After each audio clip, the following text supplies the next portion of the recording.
Welcome back to another technical deep dive here in the debug zone. Today we're tackling a big question and breaking it down with insights from other users.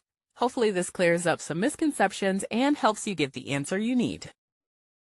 So buckle up, stay a little curious, and let's jump right in.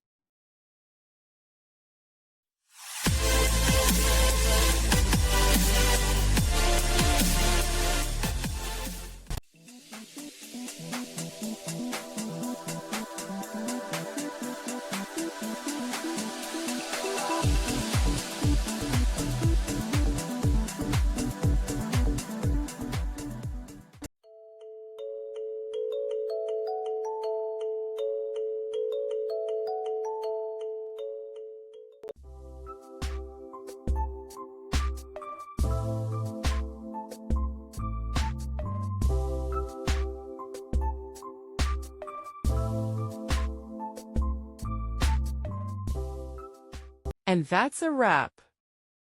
I hope you found the answer you were looking for. If you did, take a second to hit that subscribe button. It really helps out. And let me know in the comments which solution worked best for you. See you next time in the debug zone.